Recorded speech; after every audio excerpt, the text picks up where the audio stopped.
Some dare call it conspiracy.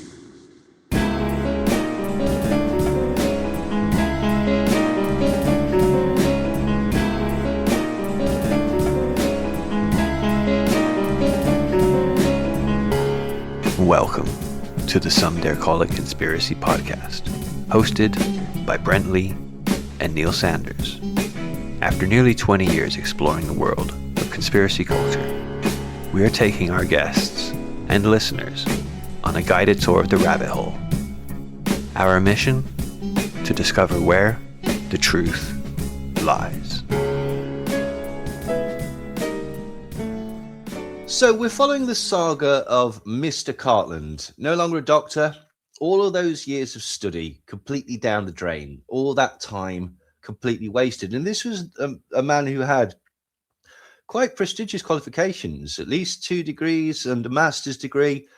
And that's all just been completely pissed away so that he can press some morons on the internet who will crown him King Moron. His doctorate now holds about as much weight as that piece of paper that my mate has that says he's a lord. Can you remember in the 90s, right, where you could buy a star for your girlfriend and you could have a star named after her? Mr. Cartland's doctorate is worth less than that. That's what he's done to himself, just to get attention from strangers. Also, he got kicked out of his local church, which is pretty difficult to do. Calling the people of his village inbreds probably didn't help. He seems to have humiliated himself in every possible way. He's ruined his career and he's slowly making himself a pariah. And the most embarrassing thing is that despite portraying himself as a whistleblower, he has absolutely nothing original to say. All he's got is this appeal to authority, the fact that he's supposedly bucking the system because he was a GP. All he does is repeat claims from other people off the internet. And unfortunately, he's been completely wrong about every single thing that he's posted. It's all turned out to be nonsense. And he's even acknowledged this because, and I don't think that he's a stupid man, because that certainly raises questions. If he's promoting these theories, Luke Montagna and people like that, it's one of two things. Either he doesn't really understand what he's reading, and he thinks that this is more credible than it is, in which case you really need to question whether his position as a GP was viable. Or alternatively, and I think this is the case, he knows that this is trash, but he knows that the people that he's trying to appeal to don't know that it's trash.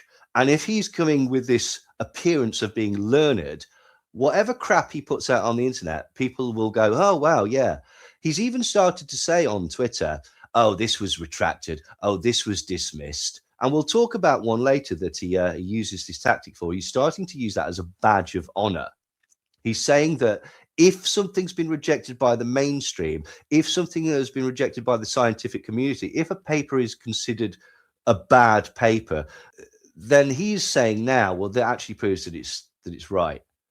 He also claimed to his followers that he resigned on principle, but then he tried to get several jobs in the NHS and actually tried to dox a woman when she politely refused him this position. So his integrity or his principles seem to be somewhat scattershot. I mean, but the thing is, as well, he claims to be like a hero, a whistleblower to his followers, but in reality, he was too scared to face his tribunal, and he got his lawyer to beg the court to let him continue being a doctor, and he promised to get off social media and delete all of his previous claims about COVID and the vaccine. But unfortunately, even before the tribunal was over, he was back pumping this out. So to his 11 diehard fans, such a tragic waste. His views on COVID and the vaccines, though, played absolutely no part in him being struck off. He was dismissed for harassment. But interestingly, a couple of days ago, Cartland decided to post something on Twitter that I think some people would find quite interesting. I'm not 100% sure, but I believe this is a package that he sent to the GMC. And one can only assume that this is the evidence that he sent to the tribunal to try and stake his claim that this wasn't all one-way traffic, that he was just giving as good as he got. He wasn't harassing people. He wasn't doxing people. He wasn't being dishonest. But he was caught up in a robust exchange of ideas, for example. So I went and had a look at this evidence bundle. And we've already discussed this in the previous part. The reason he wasn't allowed to present this was, well, a number of reasons. One, it wasn't really relevant. This tribunal was to look at what he, in his position as a doctor, had done. And it doesn't matter if you were provoked. It doesn't matter. The context doesn't necessarily matter. You did those things. You have to answer for those things that you did. But when you see what he actually tried to present, it perhaps would have been more entertaining to actually let it fly. But this, I don't know, this shows a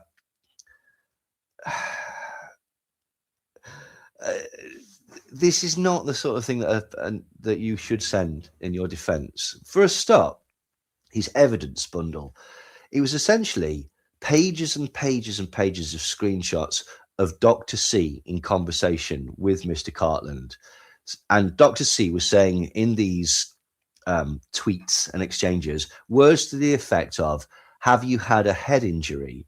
Or suggesting that Mr. Cartland should be in a mental health facility. And I see why he's trying to do that, because he's saying, well, that's a bit similar to some of the things that I said. And it is a bit similar to some of the things that you said, but you also said an awful lot worse. But then, and this is the crux, like this is the thing that he wanted to persuade the tribunal and the GMC where they were going wrong. And so he's included a few articles by a man called Medic. And the crux of these articles are his belief that Dr. C is the head of the 77th Brigade. Now, he doesn't provide anything that you would call proof. He doesn't even provide any evidence, but he's got some opinions. I swear to God, the crux of his argument is that Dr. C appeared in an article in a local newspaper, and although they took a picture of him that was shown on social media, this picture was not shown in the actual newspaper itself, or the other way around, one or the other. And it's like, so what? His next bit of evidence is that, but Dr. C disagreed with Mr. Cartland, and Mr. Cartland is a whistleblower. So the only logical conclusion is that it's a government agency trying to stifle him. I mean, the logic dictates that wouldn't that actually draw more attention to him? But let's not get bogged down in logic. And then the other piece of irrefutable evidence that Medic provides is that there's no way somebody could find the time to be an immunologist and spend some time on Twitter and run a sheep farm. It's impossible. Sorry, were you waiting for something else? Because that's it. That's absolutely it. That's the evidence that he provides that Dr. C is a member of the 77th. And then the coup de grace, the absolute pinnacle of why the fuck would you do that? This was to be presented to the GMC to indicate that Mr. Cartland was of sound mind and body and should be the sort of person that is allowed to work for the NHS. It's an article by Ian Davis. Ian Davis is a man that thinks that the Manchester bombing was fake. He thinks that Richard D. Hall was set up. And if you want to know the truth about that, go and listen to our Manchester series or go and listen to The Downfall of Richard D. Hall. Ian Davis has no compassion for dead children or their parents or anybody that suffered. He thinks they're all actors. He thinks that they're all liars. And he has done numerous articles and web shows and such like that, essentially calling these people liars and saying that Richard D. Hall's theory that the entire thing was elaborate street theatre was correct. That's bad enough. The article that that Cartland includes which is supporting him and supporting him as a whistleblower, opens by explaining, and remember this was to go to the GMC, that Manchester was fake. So his argument is Manchester, the bombing was fake. And once you've wrapped your head around that, you can see how David Cartland's being persecuted by the government. That's not a clever thing to do, is it? That's ridiculous. He wanted that to be presented as evidence that he was fit to practice medicine. An article that said that nobody died at Manchester. What the fuck? Yeah. Isn't that ridiculous? The rest of his evidence bundle, which was refused, was basically a load of anti-vaxxers saying that they think that David Cartland's awesome. And that was it. That was absolutely it. So just to remind everybody, these are all the charges from the GMC. So Cartland today will tell you that basically he's a whistleblower and he was struck off for speaking out against the COVID vaccine. That's absolutely untrue. So this is from the GMC. GMC reference number 6166423. That being registered under the Medical Act 1983. 1. At all material times, you, Dr. Cartland, were the user of a public Twitter account which identified you as a doctor, and this was determined and found proved. A Telegram account, determined and found proved. A Getter account, determined and found proved. And an Instagram account, determined and found proved. 2. Throughout 2022, 2023, 2024, and 2025, you posted or reposted the content on Twitter and or Instagram, Telegram, as set out in the schedules 2, 11, and 12. And these were directed at Dr. A, determined and found proved, Dr. B, determined and found proved, and Dr. C, determined and found proved. 3. Throughout 2022, 2023, 2024, and 2025, you posted or reposted the content on X, Instagram, Getter, and Telegram as set out in Schedule 3 and 13. And you encourage other users to obtain and provide you with information about various people, determined and found proved. You got people to contact and or harass Dr. A, Dr. B, and Dr. C. And in all cases, this was found, determined, and proved. On around the 6th or the 7th of June 2023, you posted on Twitter as set out in Schedule 4 regarding Dr. B, determined and found proved. And this is where he called him a paedophile.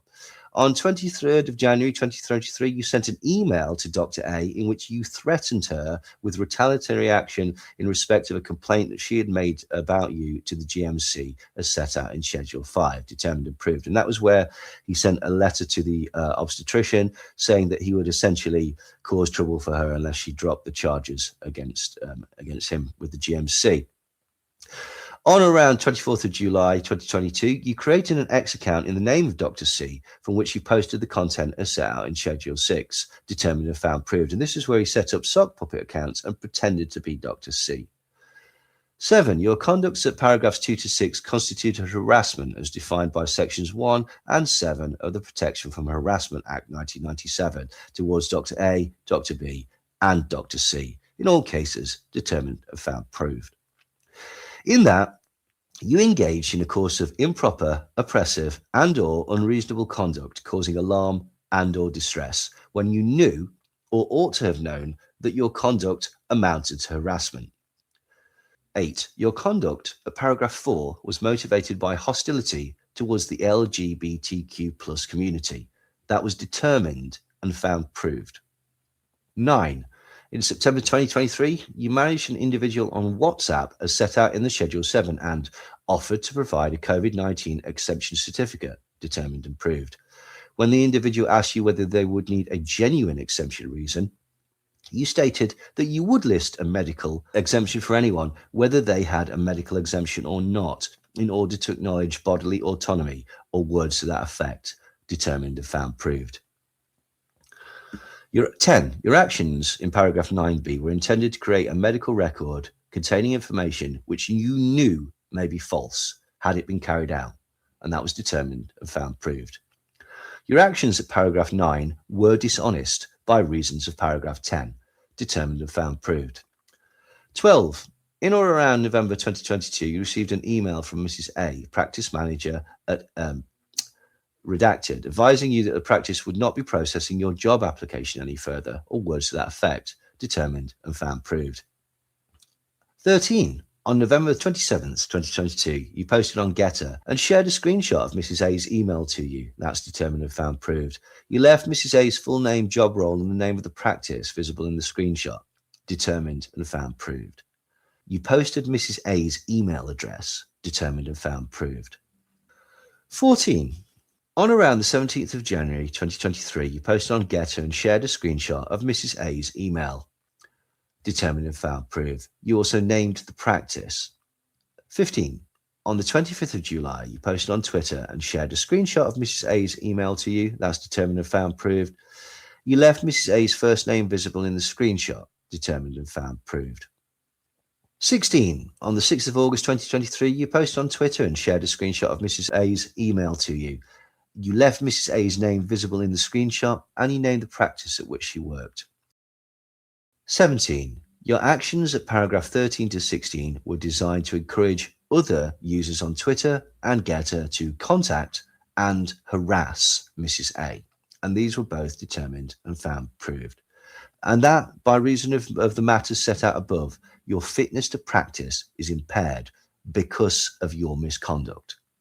That's why he was struck off, because of misconduct, dishonesty, doxing people, and harassing people, and also encouraging other people to harass them. It's nothing to do with his views on COVID. It's nothing to do with anything that he said about COVID. It's certainly not to punish him for being a whistleblower. He resigned, he says. Remember, he stormed out because they asked him to wear a mask. So he's lying to people.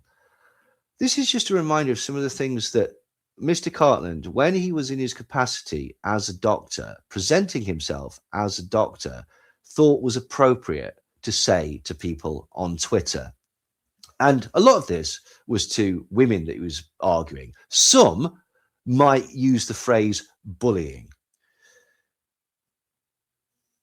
Utterly rabid, mental, prick, insufferable turd, psychopath, creep, pervert, cunt, criminal, deranged evil rat, sheepshagger, liar, scumbag, raving nutter, sick, queer, fat, obsessed evil bitch, loon, sad little psychopath, bent, slimy turd, basket case, crazy loser, mental, scum, evil twat, fucker, bent pedo, crazy pedo, sick scum, sick bitch, insufferable twat, mad, ugly monger, obsessed piece of turd, quintessential bunny boiler, old blistered cunt, Satan, cheap, utter state, pathetic, pathetic cunt, pathetic existence, mental, mental scum, scumbag, demon, an old lizard, weasel,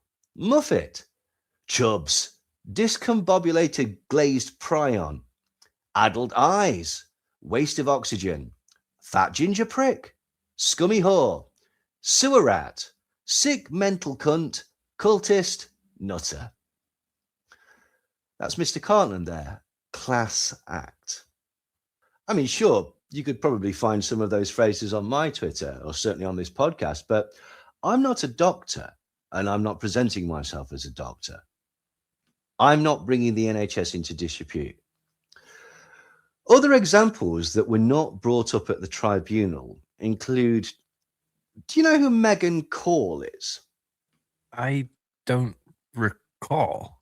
Megan Call is an epidemiologist at the UK Health Security Agency.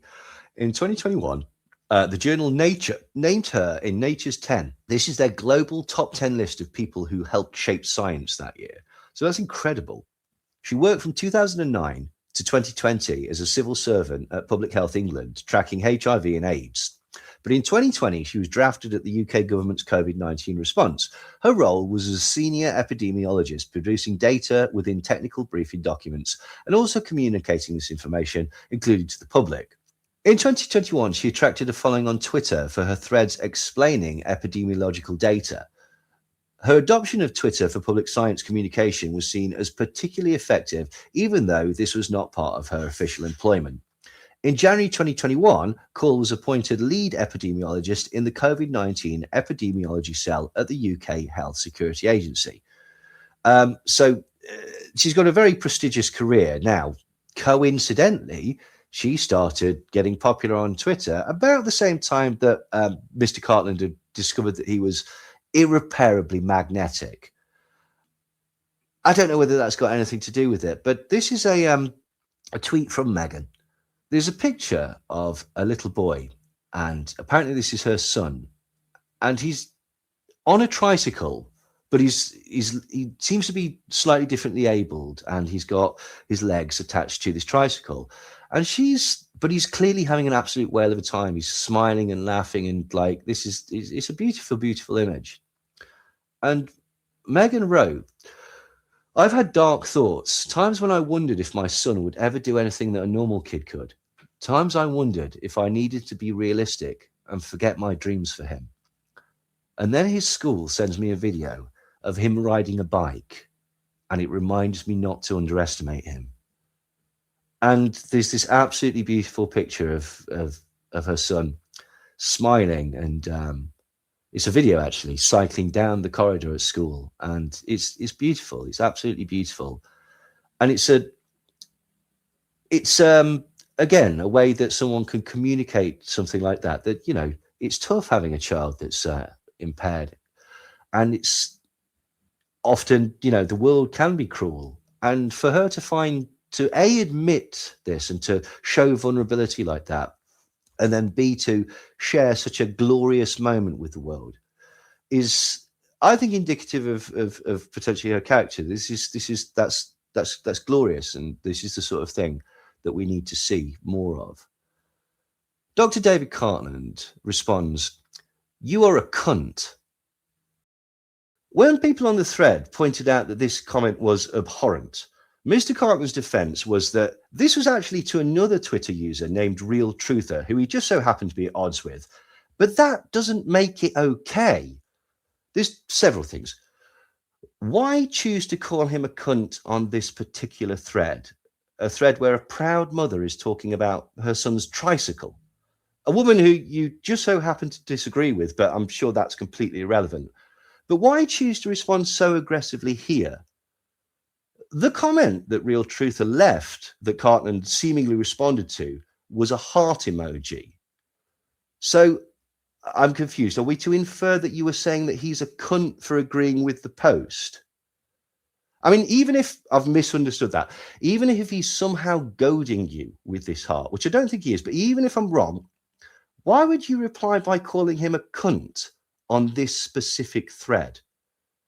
Also, because of the way Twitter works, the poster, Megan, the proud mother talking about the difficulties and joys of raising her son, who's recently been given a tricycle, would have also seen the response turn up in her notifications simply saying, "You are a cunt."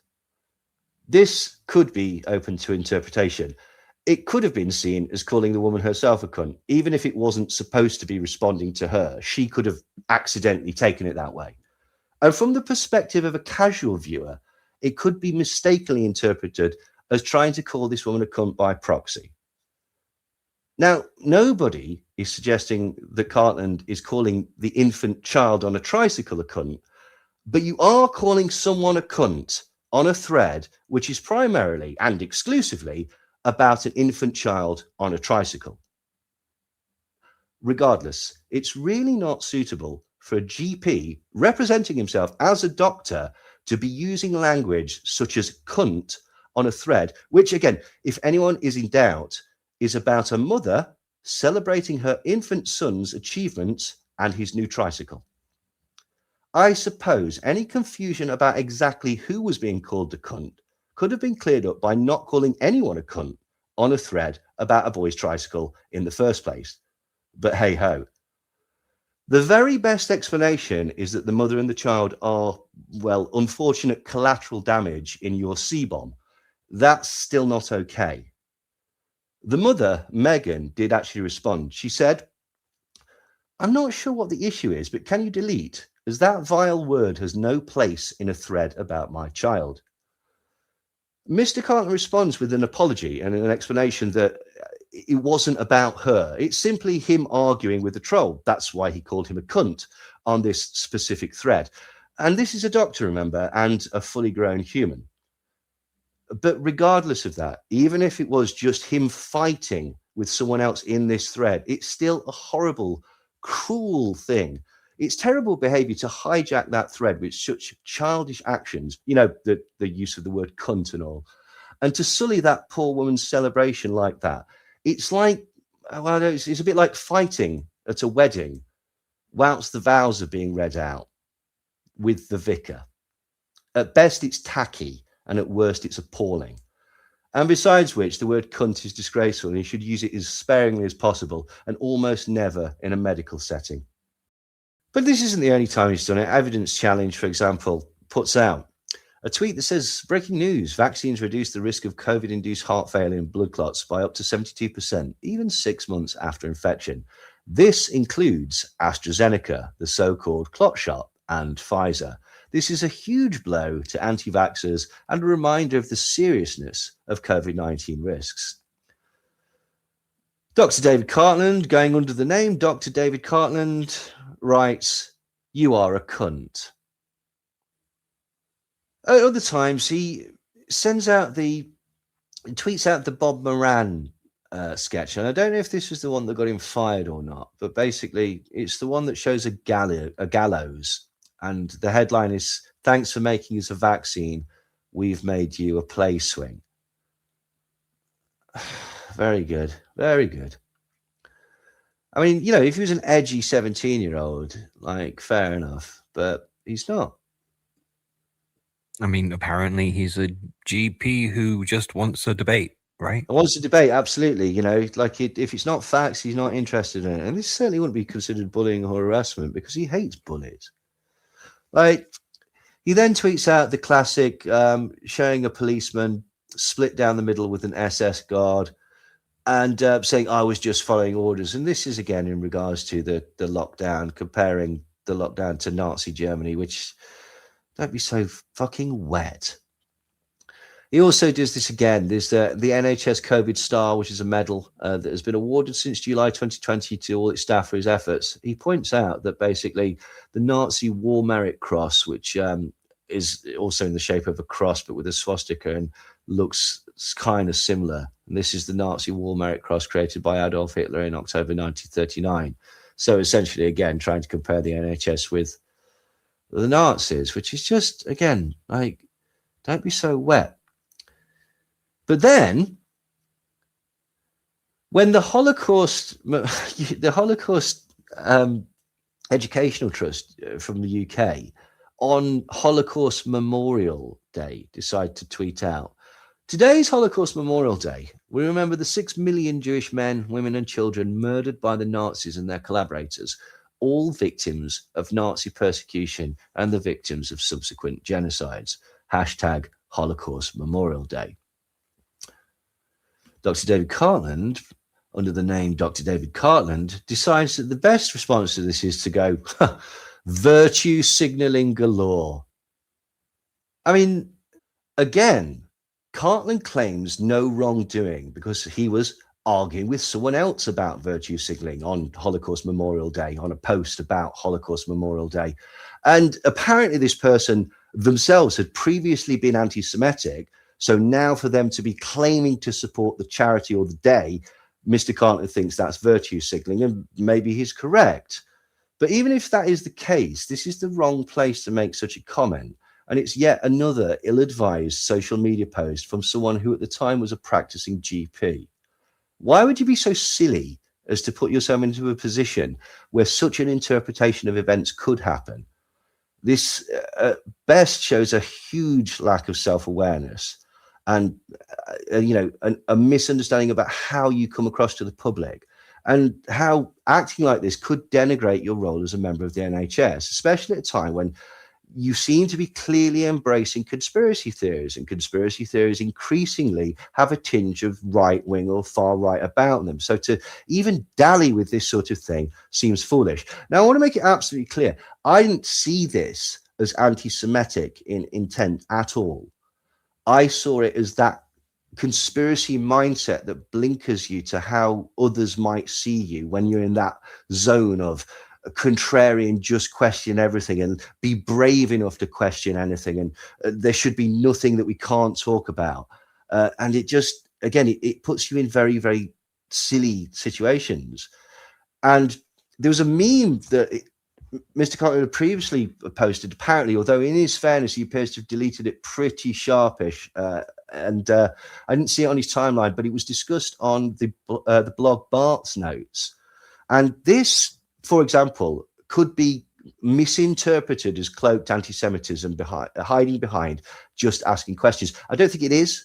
I don't think it is at all. I don't think Mr. Cartland is in any way anti-Semitic or hates Jewish people. This is just the more crazy off-kilter stuff that you have to start entertaining when you're being embraced by the conspiracy crowd. What happens, as Brent and I can both attest to, is that your baseline of what is acceptable or what is considered normal or something that can be probed, it alters and it changes.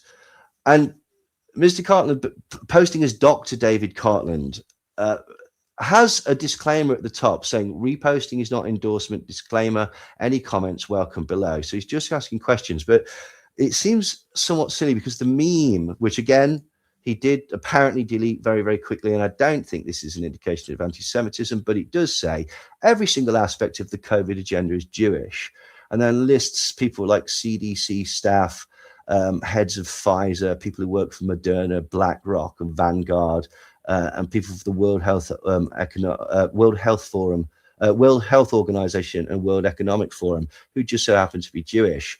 And this is, again, I think this is just trying to appeal to a certain demographic of conspiracy theorists, like virtue signaling, actually, if you will.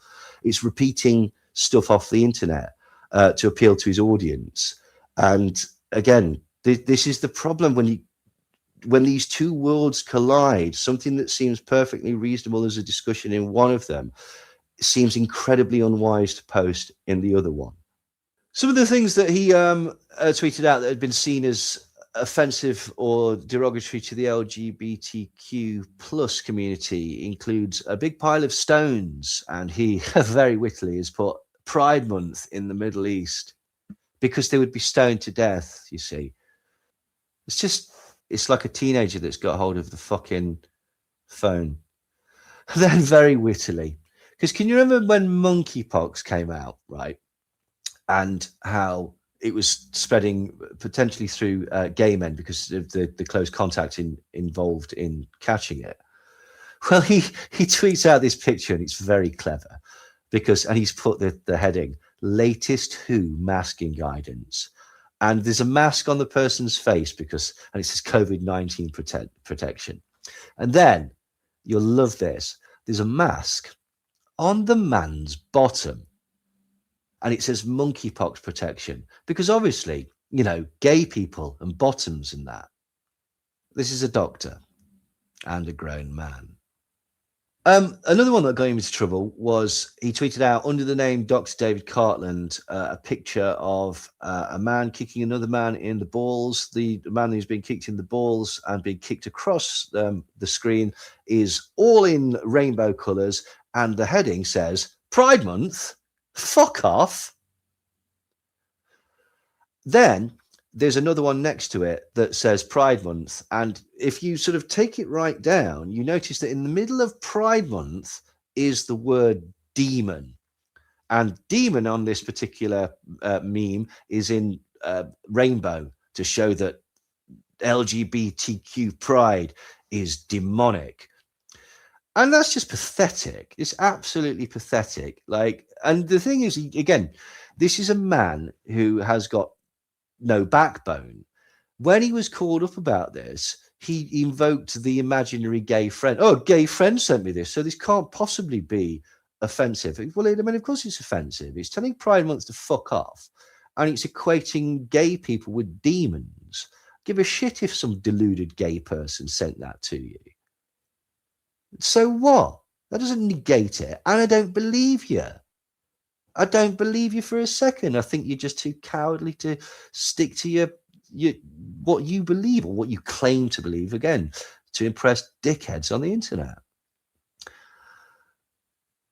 Another one, basically, there's a picture of, it's a meme of a blue-haired person with a pink neckerchief on saying transphobe to the Giga Chat meme, and him saying it's not irrational fear, it's disgust.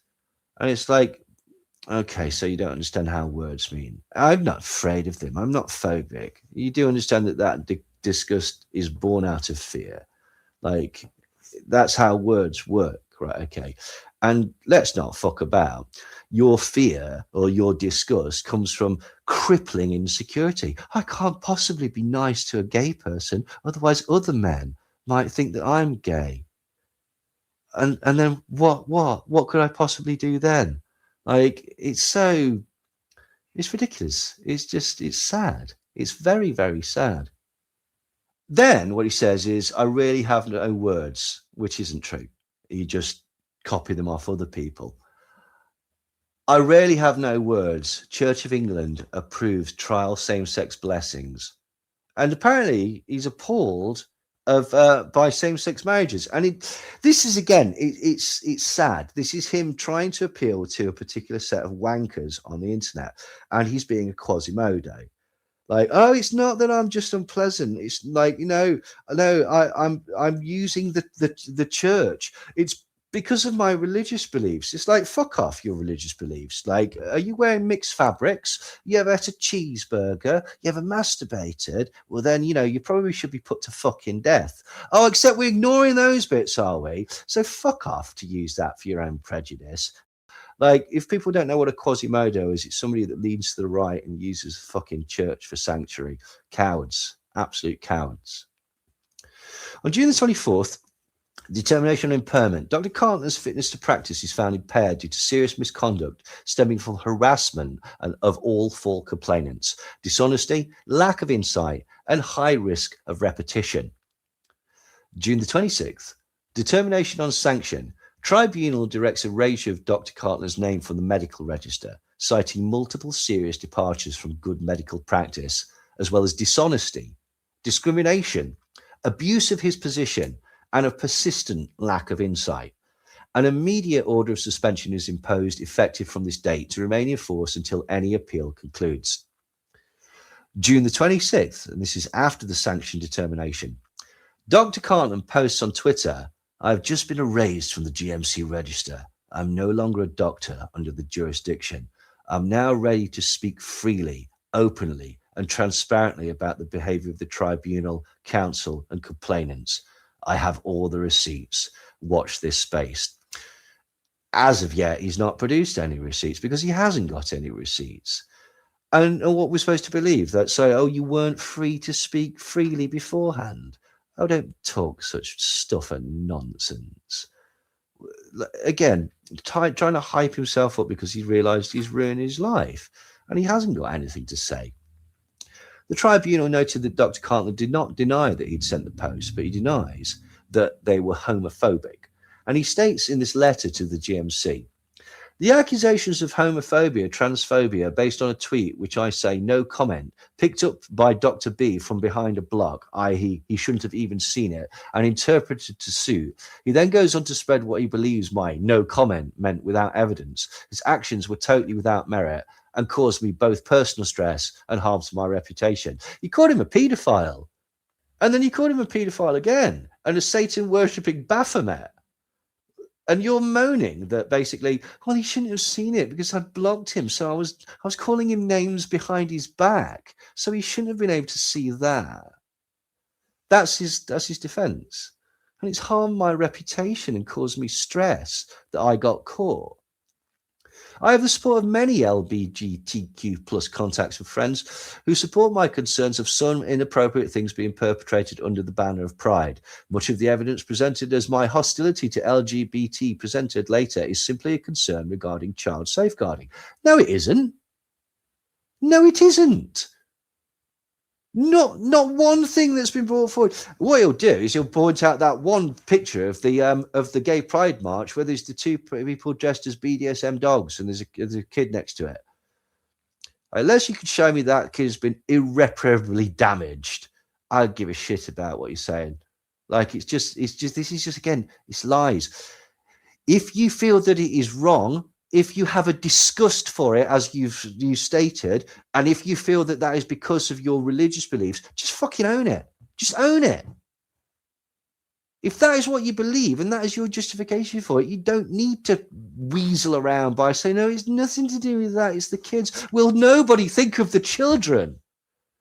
Later in his witness statement, Dr. Cartland says that this issue was a matter of free speech. For example, he states, matters of faith and sexual ethics are forms of lifestyle that fall into the private sphere. There should be a robust debate on these existential questions, but live and let live should be the motto.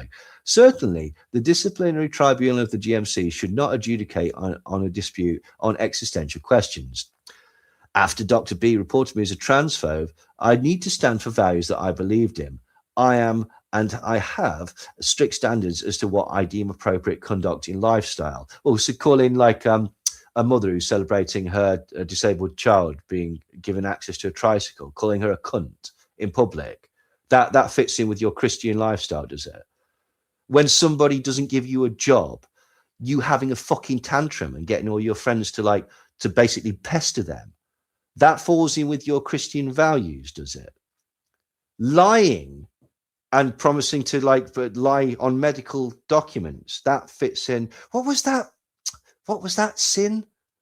Thou shalt not bear false. I can't remember. Doesn't matter. He goes on.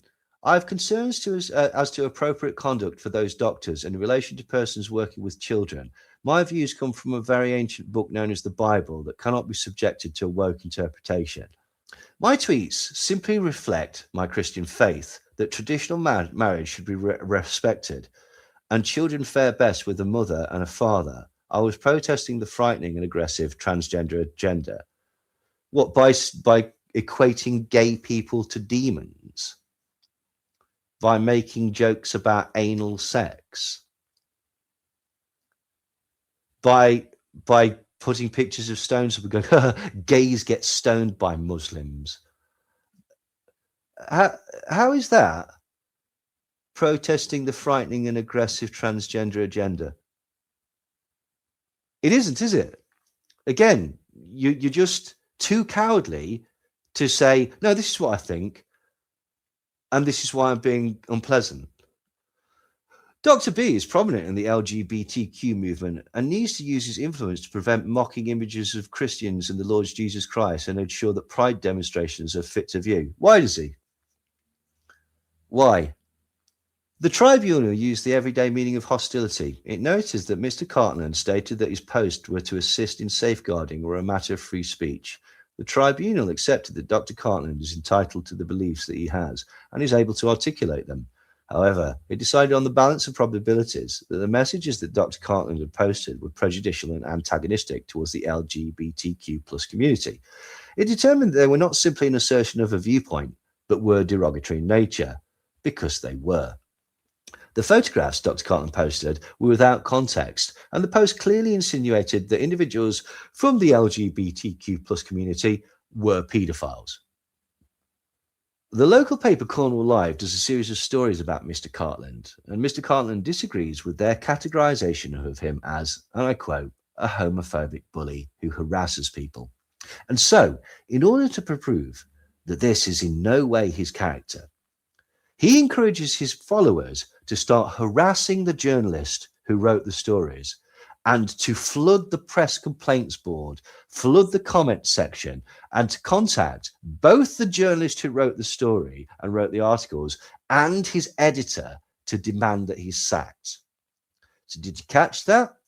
In order to debate publicly the idea that he might be described as a harasser, he got all his followers to harass this journalist.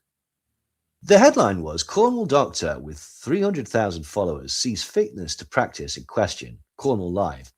And it says in there, among the things he's accused of are that he threatened a doctor with retaliatory action in respect of a complaint that she'd made about him to the GMC, that he engaged in a course of improper, oppressive, and or unreasonable conduct, causing alarm and or distress, when he knew, or ought to have known, that his conduct amounted to harassment, and that his conduct was motivated by hostility towards the LGBTQ plus community.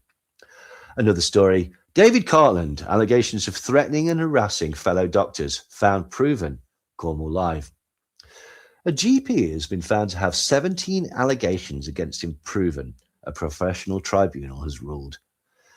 David Cartland, who lives near Penzance, has been subject to a tribunal hearing with the Medical Practitioners Tribunal Service, which is due to conclude next week. Another headline, David Cartland, homophobic tweets show inside of the warped world of Cornwall's dodgy doctor, Cornwall Live. A doctor from Cornwall who threatened and harassed other medical professionals has cited his religious beliefs as the reason behind a series of homophobic tweets, which includes him sharing an image saying that Pride Month can fuck off. A series of historic tweets posted by David Cartland, who lives near Penzance, some since deleted, show his warped world after he was found to show no remorse for his actions at a tribunal hearing which included harassing 4 fellow doctors, one instance motivated by hostility towards the LGBTQ plus community. Another story was reckless David Cartland struck off medical register to protect the public, Cornwall Live. A Cornwall doctor who has been subject to a lengthy tribunal process has been struck off the medical register with immediate effect in order to protect the public. David Cartland's misconduct has been called reckless and dishonest. The tribunal, chaired by Claire Lindley, decided that because of Cartland's harassment and dishonesty, he had brought the profession into disrepute and undermined the public confidence in the profession. He also recklessly breached a number of paragraphs in the good medical practice and repeated his behaviour during the course of the proceedings. It concluded that a member of the public would be concerned if a sanction of erasure were not imposed for the types of misconduct that Mr. Cartland is facing. The tribunal was satisfied that Mr. Cartland's misconduct was fundamentally incompatible with continued medical registration. The extent of his actions include engaging in threatening and harassing 4 fellow doctors, being hostile towards a member of the LGBTQ plus community, intending to create a false medical record, and posting personal details about another doctor in attempts to encourage his followers to contact and harass her. He also created a false account in one of his victims' names and posted from it. So, Mr. Cartland shows why he's the sort of man that, he's stoic, he can deal with things professionally. Oh, no, wait. Like a baby, he changes his name on Twitter to Evil Ex Dr. Dave Cartland and tweets out, I see why Cornwall Live are targeting me now. They have no engagement. 200 to 500 views, barely any comments. Attack Dr. C, 17k to 70k impressions. Clickbaiters. They have even harassed my wife. You will be formally hearing from me on Monday via legal service. That's pathetic. It's absolutely pathetic. Well done. Congratulations. Right. 17 to 70k impressions. That's well worth the sacrifice of your career and, putting your family's future into doubt. It's well done. You should be really proud of that. But perhaps you could print yourself a certificate and you could put it next to your useless doctorate. Cornwall Live responded, David Cartland raised from the medical profession, and now full details of harassment revealed. David Cartland, and this is from Cornwall Live, David Cartland has not only been struck off the General Medical Council registers, meaning he can no longer practice medicine anywhere in the UK, but his name has now been removed from the medical register. The latest sanction means he's therefore no longer a doctor, which is why we will refer to him as Mr. Cartland rather than Dr. Cartland, and is accompanied by an immediate suspension to cover the appeal period. Wow. The local newspaper just cussed you out. Yeah, but it's absolutely right. Again, think of all that time that you spent at university, all that just wasted. What an absolute tragedy. In July 2025, On the 6th of July, he tweets that the woman with the medical condition, the incredibly brave woman that he's been picking on, bullying, in line with his Christian values. Remember, he was calling her a blistered cunt, and as a doctor, having a go at her about, talking about a private medical condition, which would be shitty as a human being. It's also shitty as, like, I think he likes to see himself as like a chivalrous person and like an honourable person. That's not either of those things. That's what a worm would do. That's what a husk of a person with no spine would do. Like an AIDS germ would have more about itself and conduct itself with better than you have there. That's how low that is. So anyway, he's clearly feeling a bit down because, he's no longer a doctor and he's wasted his entire life and his future's now completely uncertain. And so he decides he's going to cheer himself up by bullying a woman about her genitals. And he wonders why he was struck off. In November 2025, Mr. Cartland gets banned from his local village Facebook group for abusing the lady who runs the group. He's angry because the group won't advertise his book. And he posts, and he puts a picture of the lady who runs the account. And I believe it's a picture of her with her daughter. And he puts Dave Cartland, because he's accurately realized he's not a doctor. That portion of his life has been destroyed due to his own efforts. Mr. Cartland puts, I'm calling you out. I've tried to post that there is an Amazon best-selling author in the village, and you've ignored my 4 attempts to simply post a link to my book that tells my side of a one-sided story so the locals can hear it. I have many, many followers and supporters. Why are you censoring me? And again, let's all do a golf clap for David Cartland and his many, many supporters. Go home and tell your mother you're brilliant. You deserve it. Anyway, she responds and tells the truth. She says, no, Dave, I'm calling you out. And this is awkward. Just so all of you know, I do not censor posts just for the hell of it. The village page has admins to prevent spam posts and information irrelevant to the village. It is a thankless job, but I do my best. There are personal pages and other forums to post your personal stuff. If you have so many followers and supporters, why do you want to share this with the inbred locals? Those were your words, remember? You block anyone who disagrees with you or has their own opinions, and you're a proven bully and a liar. And as for being a best-selling author, you're 9,000th on the Amazon bestsellers rankings. And then the other villagers all decide to start taking the piss. And he reacts like a child. Somebody puts he's about 9,000th in the local referee rankings as well. And Dave Cartland says, that's fine. I'll be reporting you to the police. And this bloke responds going, what do you want, you knob? Basically, the bloke says, I'm just calling you out, Dave. You're a rubbish ref. Don't cry about it. And so Dave decides to put this out and puts a picture of this guy up and goes, a little bit sad, reported, calling you out, and then names the person. Who's reported this to? I've got no idea. Teacher, maybe. Maybe he's gone to teacher. In December 2025, Barbara decides to start pretending again. And this is what's really shitty about him, is he's got no integrity. He's got no bottle. He's got no backbone. He starts to pretend. Can you remember why he was sending out those COVID letters? Why he was willing to lie on a medical document for money? Remember what he said was the reason? That he respected bodily autonomy? Absolutely. And it was an ethical decision, right? If it's an ethical decision, you should be proud of it. Why are you trying to worm out of it? And in December 2025, he said, 5 letters supporting bodily autonomy, calling out 4 people for demonstrable misinfo or discrimination has led to this same sanction. The MPTS described it as serious misconduct, calling out an obstetrician lying to pregnant women, leading to mother and baby being exposed to a bioweapon is not misconduct. Again, this is pathetic. Calling out 4 people for demonstrable misinformation or discrimination. That's not what you did. You set up sock puppet accounts. You call people paedophiles. You encourage people to harass them. You threw a tantrum and sent people after a woman who'd very politely not given you a job. You started picking on women.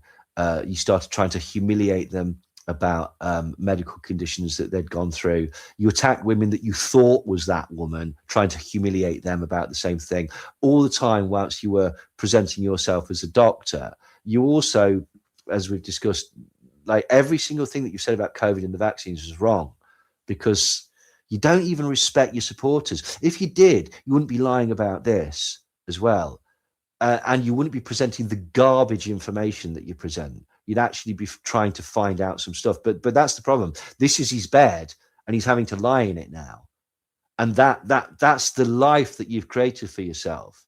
Like, well done. Well done. Calling out an obstetrician lying to pregnant women, leading to mother and baby being exposed to a bioweapon is not misconduct. Threatening her is, and you threatened her. Getting people to attack her and harass her and try and essentially cause her distress is misconduct. And that's what you did. That's what you did. You're not a whistleblower. You're not brave. You're a bully. And the sad thing is, again, is that basically he's now saying, oh, I only did it 5 times. But in previous internet appearances, he claims to have written loads.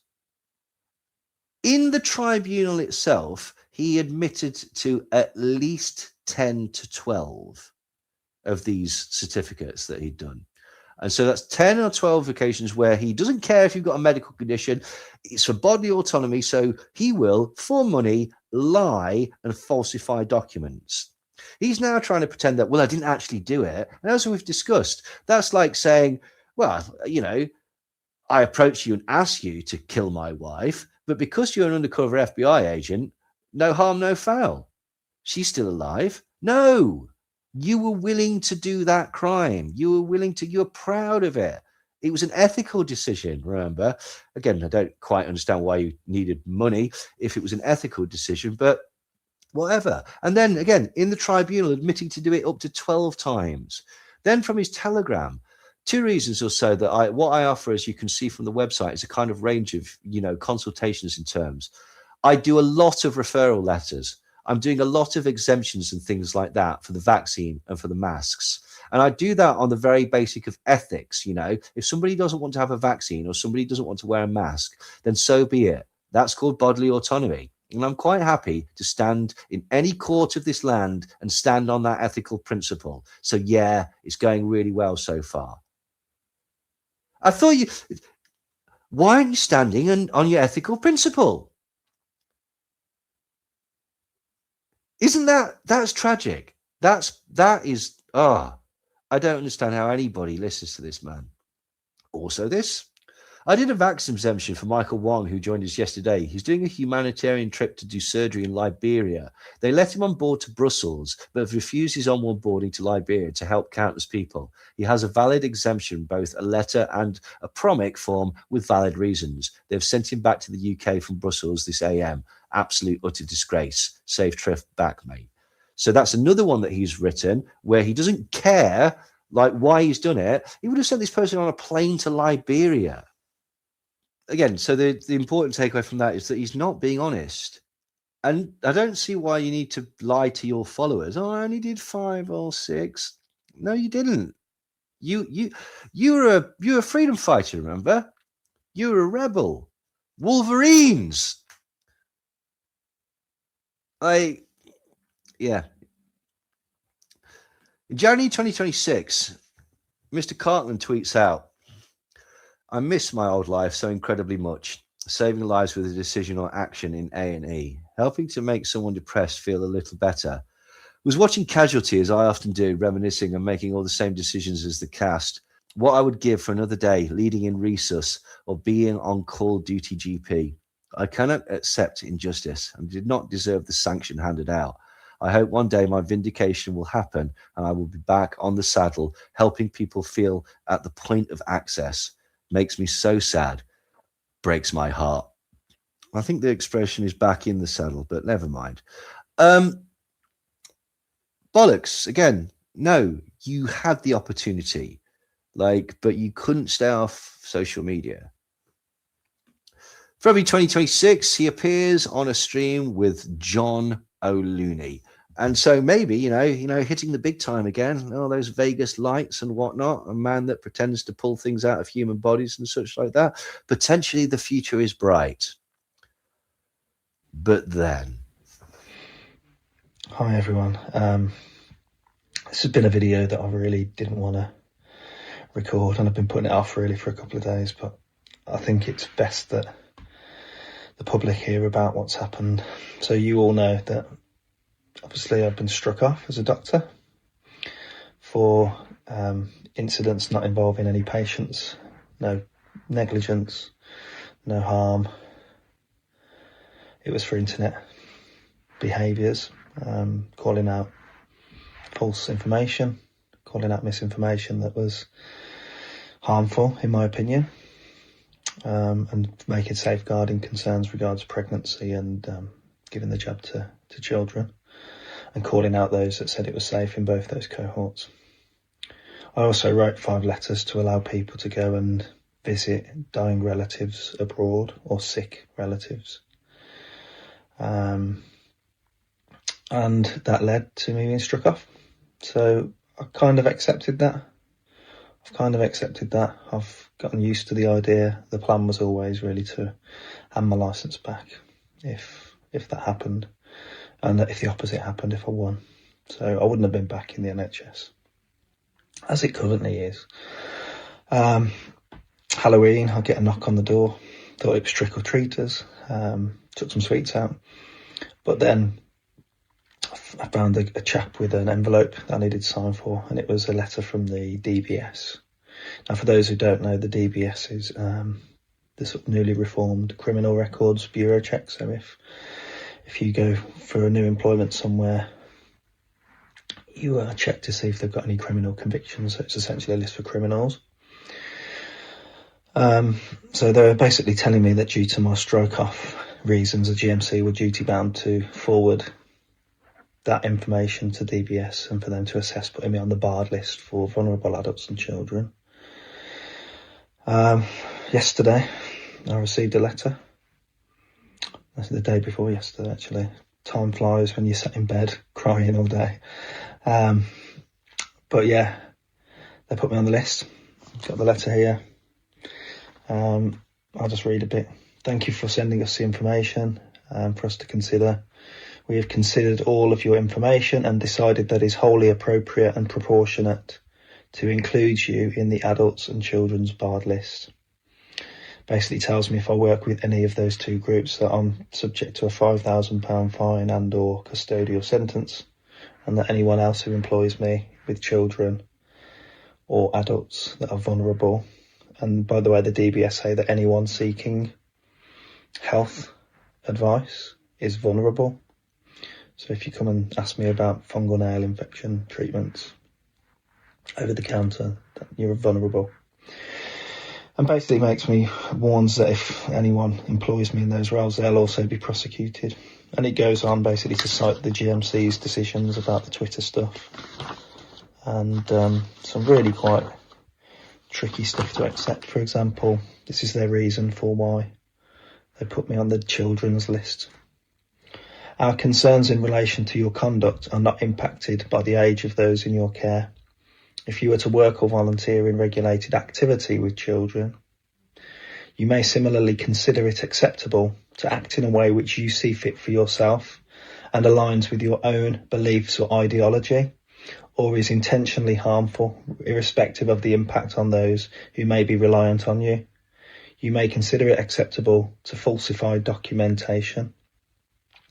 At that point, I'm just going to say I falsified nothing. I put my opinion in a letter of support to allow people to flash this letter if required at the back end of 2023, 2024 to Border Force. None of them actually had to show their letters. None of them were added to medical records. It wasn't a vaccine exemption certificate, and the GMC didn't know when I wrote them because it was just my own admission.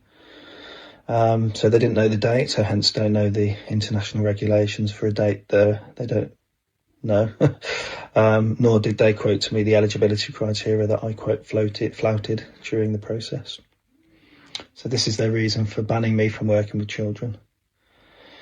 You may consider, we've done this with you may consider it acceptable to falsify documentation and be of the belief that you are entitled to ignore and flout international policies and protocols. As I mentioned, they couldn't quote either that I'd flouted, and fail to consider your professional obligations in doing so. Furthermore, you may actively go against the advice given to you, and overall, it is considered that your conduct poses a considerable safeguarding risk if you were to continue to work or volunteer in regulated activity with children. It then goes on to say basically how they realise how much going on this list will mess up my life, and I'll give you a few quotes. It's acknowledged that being included on the adults and children's barred list would significantly impact your future career volunteering opportunities, as well as impacting your earning capacity and lifestyle. It goes on to say, we also realise that this can impact your mental health, provide stigma, and affect your general well-being. However, any interference with your human rights, sweet irony, must be balanced with the rights of the vulnerable groups, and it is believed that you may pose a risk of causing significant emotional harm to vulnerable adults and children. Your inclusion in the adults and children's barred list is necessary and a proportionate safeguarding measure. There are no children involved in my GMC case. There are no vulnerable adults involved in my GMC case. There's been no crime committed, no civil action successfully completed, no judge, no jury, no abuse, no harm. I'm banned from working with children and vulnerable adults. Now, for those of you who know what I've been doing since strike off, my absolute passion has been to referee grassroots football. I had to retire due to injury, and it's the next thing that took up, and it's kept me fit, it's kept me sane, and I love refereeing youth football, women's football, adults open age and vets football. I'm now unable to do that because it's looking likely that the FA, they've already said they're suspending me being appointed to future matches while they do a risk assessment, but doesn't look good. I've refereed over nearly 60 games this season, enjoyed every minute. I've got promoted. I love it. And because of this, I can now no longer referee children's football. I'm on a criminal list. Having committed no crime. So you'll probably tell by my demeanour, just absolutely mortified at this.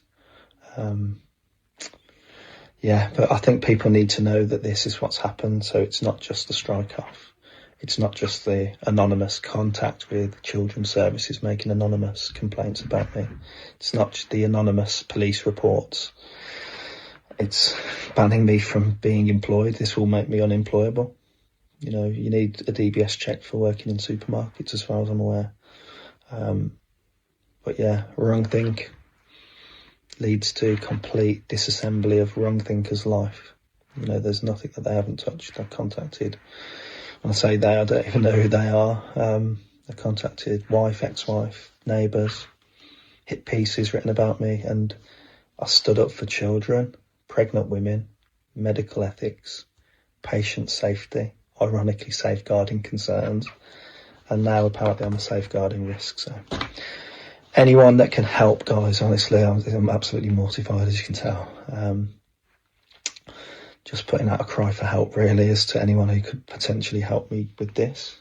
There is an appeal process. You get 3 months at the High Court Upper Tribunal, which I'll be pursuing. But yeah, just spread the word. That's all we can do in these weird times, these strange times, is just put publicity, shine a light on these things. I'm not a bad person. I'm just a normal family guy that had concerns about a jab that he even took himself. So God bless you all. Thank you all for listening, and please share this far and wide and just call this absolute disgraceful decision out. All right, take care all. Bye. Damn. So, if people missed that, one of his passions, since he's not able to play football anymore, is refereeing all sorts of ages of match, Sunday league, that type of thing.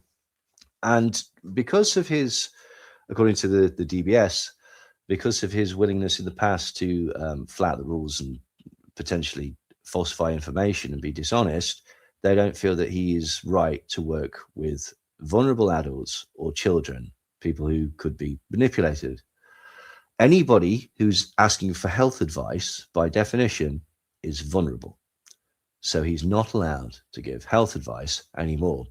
I mean, that's not stopping his going to Guernsey to speak at a vaccine conference, or his website's still up. He's called Dr David, the Honest Doctor, and he charges £80 for a 30-minute standard consultation, or £90 for a longer new patient appointment. Now, some might say that was offering advice to people who are looking for health advice and therefore are vulnerable. Who can say? So this is really, really like messed up. Not only his profession, but his hobby as well.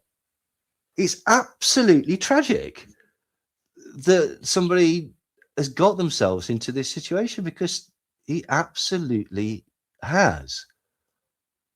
He's still not fully taking responsibility, even when he's explaining it. And again, to me, that indicates that he's not actually as proud of it as he claims to be. It's just, as I say, this is the bed that he's made for himself, and he's going to have to lie in it. Now, obviously, the conspiracy world was up in arms about this and backing Mr. Cartland, saying, oh, what an absolute travesty. Actually, it was mostly sort of very low-level people, smart people like Jackie Devoy and John O'Looney. And then there was one woman who somehow managed to make it all about her. And that, of course, was Kay Shremurani. And if people want to know any more about her, go and listen to our Natural Nurse or Toxic Influence, the Paloma Shremurani story, which is available wherever you listen to podcasts. So Kate, David tweets out some very bad news. Share this, and then it's the message that we've just heard. And Kate quote tweets this and puts, I never had a single complaint. They did this to me too. All I did was told people that it was a pandemic scamdemic, and they'd be coming with a vaccine that was dangerous and deadly. And I've been proven correct on all of it, including with the Pfizer documents. The Pfizer documents that she's talking to is the same Pfizer documents that David Cartland mistook for admissions of problems, and they were actually things that they were looking for. Also, Kay did not simply tell people that it was a pandemic. She called for the nurses and doctors of the NHS to be hanged. Sorry. Yeah, she's an idiot. They put me on the list in 2020. How does the MMC and GMC get to have this done? They did it to me too in 2020. I've never had a single complaint in decades. Just 3 fat, vax-loving, bitchy nurses. And one in particular, I wonder how many shots she's taken. Quite sad, really. That is, even fools get things right sometimes, even in jest. And that quite sad, really, is the most apt statement in the entire piece. Unfortunately, it's what they do. They did this to me also, but put me on the same list in 2020. For me, I didn't care because I've worked for myself for a decade and have continued, but it does have wider implications. My crime, I said that the pandemic was a scam. So it's good that, these parasites can get something out of each other. February the 8th, 2026, Cartland is essentially back to peddling utter shit. And again, this is either he's incapable of reading papers and researching, or he's a charlatan that knows his followers won't check anything and just want to be told that they're right. And there was a perfect case in point. He puts out a vaccinated versus unvaccinated study. And he says, judge for yourself. Henry Ford, vaccinated, unvaccinated study. Share everywhere.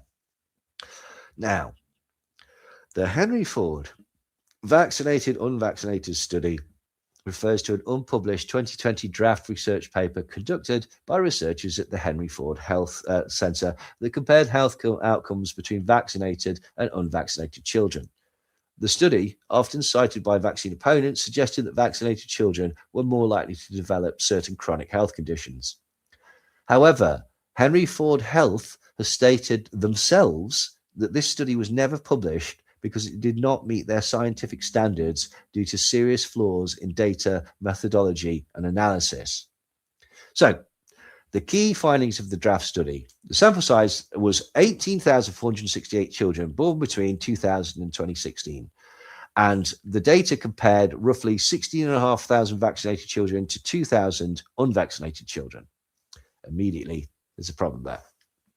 The draft found higher rates of asthma, autoimmune diseases, eczema, and neurodevelopmental disorders in the vaccinated group. And it suggested that the vaccinated children had 2.5 times the rate of any selected chronic disease compared to unvaccinated children. However, independent analysis, as well as statements from Henry Ford Health themselves, highlighted severe flaws that completely invalidate the study's conclusions. There was a surveillance detection bias. Vaccinated children had an average of 7 doctor visits per year, whilst unvaccinated children had only 2, meaning illnesses were much more likely to be undiagnosed in the unvaccinated and diagnosed and recorded in the vaccinated group. There was an unequal follow-up time, so vaccinated children were tracked for a much longer period, on average twice as long than the unvaccinated children. Many unvaccinated children were only followed for a few months, which is not long enough to develop or diagnose chronic conditions, which often appear after age 4. And the two groups were not similar at birth. The vaccinated group included a higher proportion of children with risk factors, such as a low birth weight, premature birth, and respiratory distress. So the study found 0 cases of ADHD in the 2,000 plus vaccinated children, which is statistically improbable given the national prevalence, indicating a failure to track health issues in that group. And this is from Henry Ford Health themselves. This is their position. Henry Ford Health has condemned the use of this unpublished draft, calling it dangerous disinformation. They emphasized that the paper was abandoned after an internal review and that they did not bow to pressure to release flawed research. On the same day, Mr. Cartland tweets out, vaccines and sudden infant deaths, almost 50% of deaths occur the following day. An analysis of the VAERS database from 1990 to 2019 and a review of the medical literature, 2,989 infant deaths reported to VAERS with a vaccination date from 1990 through to 2019. Of those 2,605 infant deaths, 58% clustered within 3 days post-vaccination, 78.3% within 7 days post-vaccination. The remaining deaths occurred between 8 days and 60 days post-vaccination. The study found that a substantial proportion of infant deaths in SIDS cases, sudden infant death syndrome cases, occurred in temporal proximity to vaccine administration. The excess of deaths during these early post-vaccination periods was statistically significant. And then he's put a link which links to this particular paper. Vaccines and sudden infant death, an analysis of the VAERS database from 1990 to 2019 and review of the medical literature by Neil Z. Miller. Critics of this paper pointed out that VAERS is a passive self-reporting system, and this often leads to reporting bias, as parents and physicians are more likely to report an event if it occurs immediately after vaccination. So this is, again, I'm sure we don't need to fully explain this, but it's like, this is just taken from VAERS databases. This is nonsense. Major health organizations, including the CDC and AAP, maintain that the overlap in timing is coincidental. SIDS rates naturally peak between 2 and 4 months of age, which is exactly when infants receive their primary vaccine series. Numerous large-scale peer-reviewed studies and meta-analyses suggest that vaccinations may actually reduce the risk of SIDS by approximately 50%. Previous papers by Miller and his frequent co-author Gary Goldman have been criticized by researchers for omitting data and using flawed statistical models to reach the conclusions that they wanted to reach. That's the sort of shit that Mr. David Cartland is putting out. And remember what the name of the author was? Neil Z. Miller. This is a tweet from the author of that paper. This is a tweet that he put out in 2012. Okay, so before he wrote this paper, last year, over the course of several months, I had the honor of interviewing several extraterrestrials from advanced civilizations. They discussed the nature of God, evolution of the soul, the universal laws, the true nature of time, alternative energy, the real causes of diseases, shadow governments, and lots more. Our interviews were published this month in a new book, Ambassadors Between Worlds. So again, either Mr. Cartland doesn't know how to read these papers and doesn't know how to sort of research them and find out if they're credible and find out what the argument against them is and see if that is credible and see if the people who are publishing them are people that you should take seriously or people that claim to be interviewing extraterrestrials. Why is he not doing that? Again, either it's because he doesn't really know what he's doing. And I don't believe that, because he's got, well, until he pissed them all away, he had a lot of qualifications. He evidently has the capacity to learn things. So what does that mean? Well, that means he doesn't care what he's putting out. He's trying to appeal to an audience. What a tragic state of affairs. What an absolutely tragic state of affairs. If that is the case, to find yourself where the only thing that you can really do is lie to people in the hope that they like you. How crushing. So this is the letter that the FA sent to Mr. Cartland. Dear Mr. Cartland, I hope this message finds you well. I'm writing to you regarding the recent interim suspension of all football activities, including playing. As you are aware, the suspension was imposed following notification that you've been placed on the adult and children's barred list by the DBS. Legally, the FA cannot allow you to hold a position of trust in football, including refereeing, due to this DBS decision, thus meeting the threshold for an interim suspension. The FA has reviewed the DBS decision to place you on the children's barred list, which suggests that you may pose a risk to children. Consequently, the FA must consider the potential transferable risk to 16 and 17-year-old players who may be participating in open-age football. The FA will proceed to complete a final risk assessment in accordance with Regulation 13 of the FA's safeguarding regulations, which applies when a participant is barred from working in a regulated role. While the FA will have no option but to recommend a permanent suspension from any position of trust in football, it will review its stance regarding playing to assist in making this decision. The FA kindly requests your written representation as to why playing should be permitted. Please note that this suspension pertains only to affiliated playing.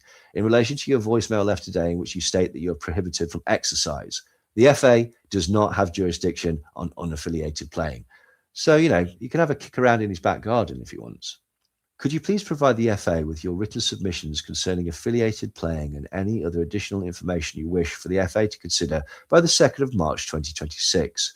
Once received, the FA will complete a final risk assessment under Regulation 13, which it will be sent to you in its entirety for your review. You will then have 2 weeks to submit any further written representations. The matter, including your written submissions, will then be sent to the Safeguarding Review Panel for their consideration and final decision. Lastly, the FA notes that your request for the contact details of an allocated case officer. The FA has been informed that you have been sharing personal details of professionals online, and as per the latter you provided from the DBS, the FA is mindful of the harassment of named professionals, which has subsequently led to your barred status. Therefore, the FA will not be providing you with a named case officer. Please continue to submit any queries you have in writing to the Safeguarding Children inbox. Thank you for your understanding and cooperation. Kind regards, the Football Association. And so, damn, it doesn't look like he can do anything. And because of his past habits of harassing people, they won't even give him the name of someone that he can contact. Like what he's done? He did it to FA people as well. Oh yeah, because like as soon as the DBS letter came out, he started doing his normal shit. Maybe like Dutch courage, who could say? But there was late night tweets and saying that people were going to pay and asking his followers to find out who these people were and saying that he was going to sue the FA and all sorts of crazy shit. It was nuts. Like, and people on Twitter were like, the FA can see this, Somebody started collecting it because they know somebody that works in the FA and was apparently chatting with them. And they were going, what on earth is this man doing? This is the craziest example of self-destruction, unneeded self-destruction, and just flailing childish tantrums that they'd ever seen. And so the decision is ongoing, but it's very unlikely from this and from his continued actions that the FA will want anything to do with him. He then goes on a bit of a tweeting spree. Nothing in this email says private or confidential. Look how they speak to me. Note, no name or signature, hence legally no standing. Oh, he's got into fottle shit now. Freeman on the land. Okay, try that. Please try it. I'd love to see you. He then says, Dear FA, the parents that entrust their children to me every week to transport to training of matches are literally nothing to do with you, and you have no jurisdiction over the parents' choice. How dare you, the FA? They know and trust me from knowing me. Well, you know, tough. The FA has a responsibility to safeguard children, and due to your past actions, they, from their own words, cannot allow you to have a position of trust. You aren't trustworthy enough to do that. You have shown by your actions. And to think, one time you were a doctor. Crazy. And as if to add insult to injury, Cornwall Live win an award for the coverage of Cartland's case. That, as reported in Cornwall Live named Brand of the Year at Regional Press Awards. Cornwall Live has won one of the top national press awards for its journalism. The website beat off competition from some of the most prestigious titles in the country to be named Brand of the Year at the Regional Press Awards. Cornwall Live won after including coverage of its entry in the saga of the Cornwall Council cabinet member given a job at Spaceport Cornwall for which he was not qualified after he helped make a decision to award it funding, for tackling an online food reviewer with over 2 million followers after being tipped off that he was receiving payment for reviews, and covering the tribunal which resulted in GP David Cartland, Mr. David Cartland, being struck off in the face of intolerable abuse of our team from among his 300,000 followers and our Ban the Boards campaign against cheap throwaway bodyboards. The judges said of the entry from Cornwall Live, some really impressive investigations and a strong campaign about a local issue. Cornwall is lucky to have this. So that's brilliant. Cornwall Live, congratulations to Cornwall Live. Large up yourselves. They won an award, but they don't have the 17 to 70,000 clicks that Cartland once had when he was talking to Dr. C, do they? So you know, there you go. You've got something, Mr. Cartland. On Sunday the 15th of March, Mr. Cartland also posted, a family man who has lost his career, the slander and libel about him unjustifiably put on a list among criminals and dangerous adults, and eventually his hobby and passion of refereeing grassroots football. All for your non-agreement on scientific matters that I have been absolutely correct and evidence-based upon. No, it wasn't, and no, you haven't. He then goes on to say, when I am correctly compensated for this whole debacle, I will promise to identify every single one of you anonymous cowards and make you face the law and civil repercussion of your fixated, obsessive, cowardly behavior. I have a list. So do the police. But embarrassingly, none of that's true. As national newspaper, the Daily Mirror points out a couple of days later. They went with the headline, FA banned disgraced former GP from refereeing football matches after social media posts. And it says, anti-vax medic David Cartland, Mr. David Cartland, who was struck off for harassment, threats and fraud, has vowed to appeal against the decision. And he tweets out, scum press! FA banned disgraced former GP from refereeing football matches after social media posts. The Mirror. He fails to point out that he's also in the Express and also in Cornwall Live. And anyway, to show that none of these things are true, that all these accusations against him are completely wildly inaccurate, Mr. Cartland tries to get his followers to harass the journalists from Cornwall Live, to show that their stories about him being struck off for harassing people were inaccurate. He doesn't go after the bigger papers. He doesn't go after the Mirror. He doesn't go after the Express. He doesn't go after other people that have tweeted it out. But he tries desperately to get this one particular journalist to have a pile on. And the journalist essentially just goes, "Oh, grow up." Disgraced doctor banned by DBS from working with children and FA from refereeing football matches. Cornwall Live, in which they contradict what Cartland is saying on social media, because they've been to Devon and Cornwall Police, and Devon and Cornwall Police say, "We have no evidence of any action being taken by Devon and Cornwall Police on behalf of Mr. Cartland." So he's lied again. Jeremy Vine tweets out, "What a result for the journalist and the whole team at Cornwall Live. Among their investigations were a series of exclusives on ex-Dr David Cartland, who still calls himself Dr David Cartland, despite being struck off for obsessive abuse and harassment." And then the journalist is getting into arguments with other people. Well, not really arguments. He's just basically saying, how is it harassment? It's a vital story. It's a GP that's ruined his life by going down the rabbit hole and now finds himself in the unenviable position of that being the only possible thing that he can do. He's burned all his previous bridges, and now again he's in this crushing, soul-destroying position where essentially he has to lie to people so they like him.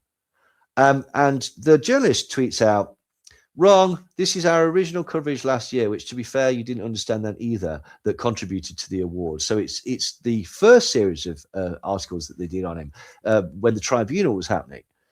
And Mr. Cartland tweets out, and tweets, it's just searing irony, "This is what a bully looks like." And ironically, that sentence is next to his picture on Twitter, because that's how Twitter is laid out. So, there's often truth in jest. An idiot offers her opinion. Sonia Poulton says, "I started in local newspapers back in the 90s. Although I was fortunate to work for an ethical editor, it was commonly known that local press is often compromised because of the level of interference from businesses and interest groups." What does any of that even mean?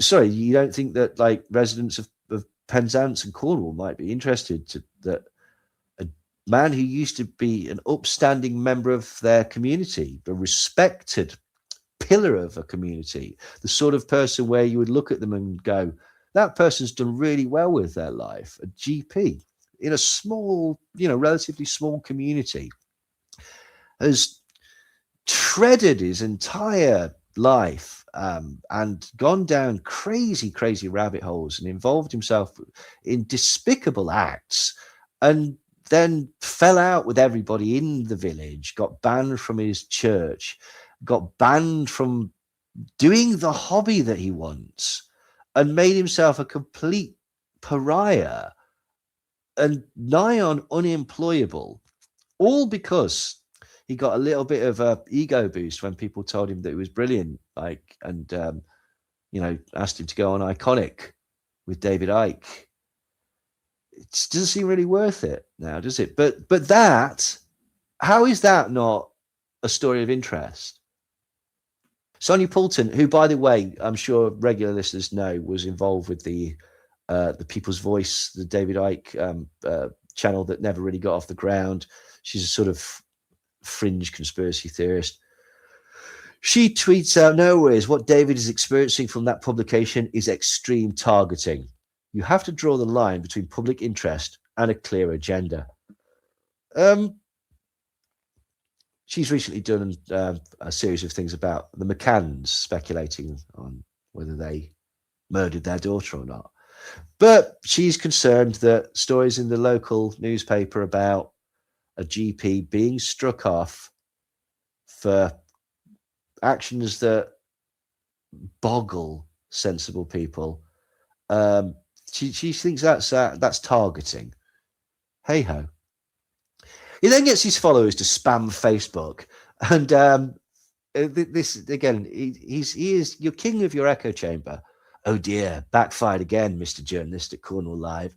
The comments have ratioed your obsessive harassing venom. Oh, that must be some comfort for you, Mr. Cartland. Like when when other people going to their sort of university reunions and talking about their careers, prestigious careers as doctors and such like that, you can talk about the time that you got your fans to ratio Cornwall Live. You could tell your grandkids about it.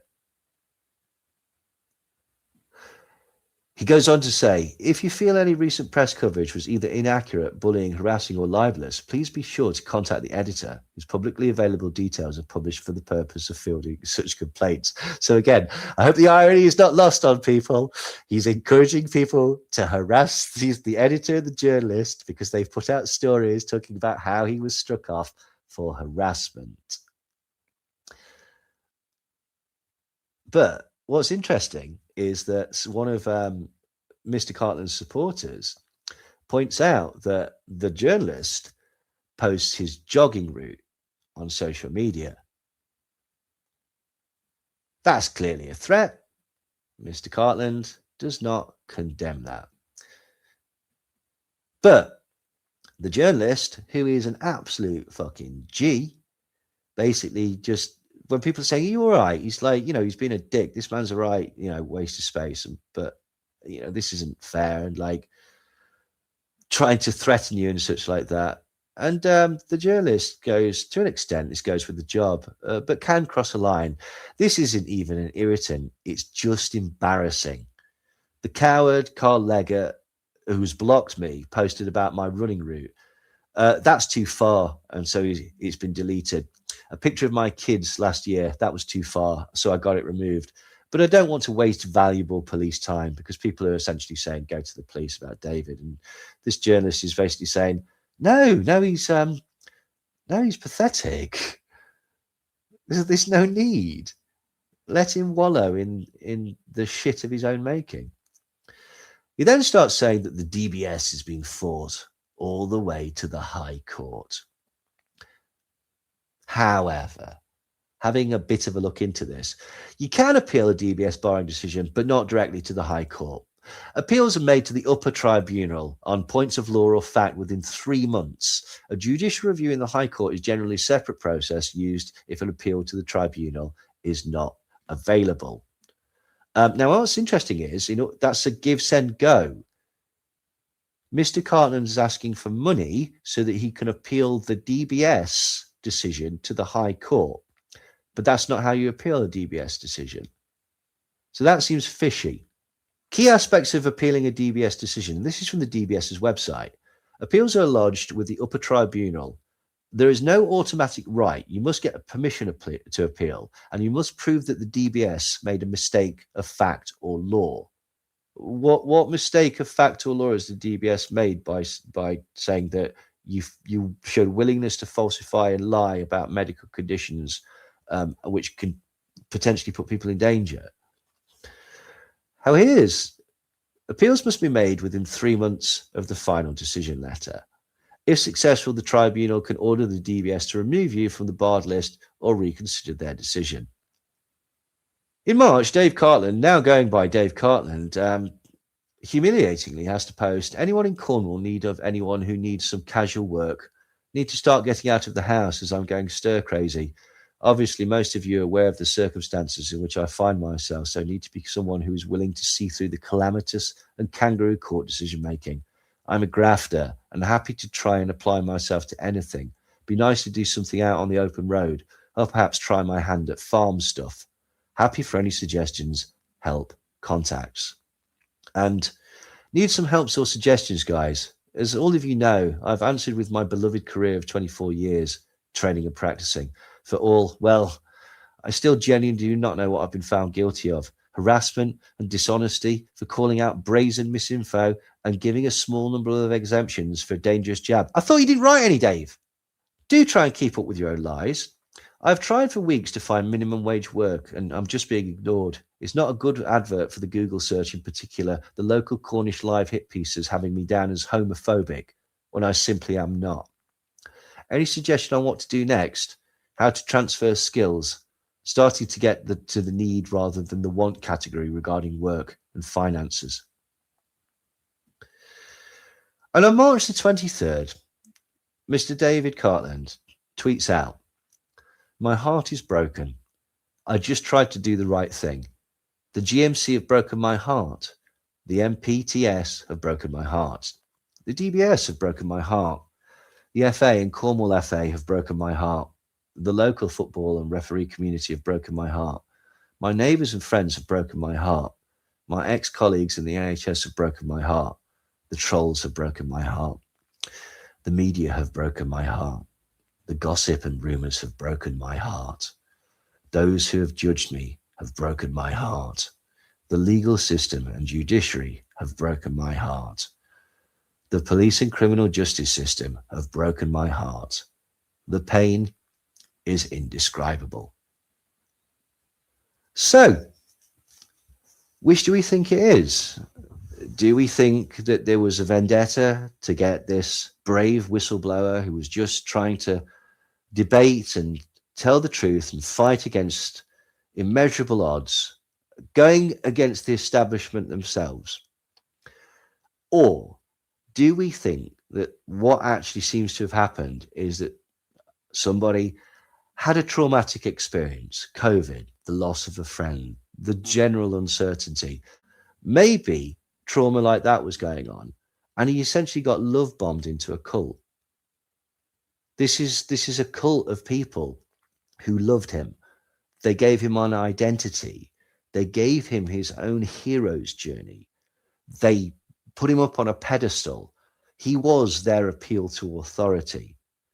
He was exactly what people were looking for. He was a person who seemingly knew his stuff, that would go against the grain and would fight back against this oppressive tyranny that they all seem to see. The problem is that the more you get into this, the more wild stuff you have to say to impress people, and the more things you have to take on board as potentially possible or real. And this only goes to alienate you further from your former life. But in the conspiracy crowd, that alienation is confirmation of you being right. In many ways, the conspiracy crowd acted like sirens. They enticed him in. They told him that they loved him. He jumped in, and now he's barely got his head above the surface. This man's drowning, and the only thing that he can do is, the only comfort he can get is he can look at these sirens and say, "But you do love me though, don't you?" Because at the moment, he's got nothing left. And what's really fascinating is that the conspiracy crowd don't really like him, except for Kay Shremrani and Jackie Devoy. He even fell out with William Mackis, a quack that sells, I think it was cancer protocols and stuff the other day. He's got nothing to say. He's just repeating. He never had anything original to say. He's just repeating old tropes from 5 years ago. He's run out of material, essentially. And despite this, he's got nothing else to do with all this time on his hands. He tweets like sometimes up to 80 times a day. 80 times a day. That's his life now. That's what he's reduced to. And as I say, I don't think he's a stupid man. I think he knows that all the stuff that he's saying is false, or at least flawed. And he knows what he's done. He just isn't brave enough to publicly admit it. But what a crushing, soul-destroying existence to have to lie repeatedly in order to make people that essentially you're going to come to resent to help prop you up. And the tragic thing is, he brought it all on himself. So it really wasn't a case of get Cartland. You're not important enough for the government to go after you. There's no concerted, conducted effort to go after you. People are talking to you on Twitter, and you take any disagreement. You can't see it as that potentially you're wrong. It must be that you're even righter than you thought at the beginning. And throughout this, Dr. Heckle is mystified.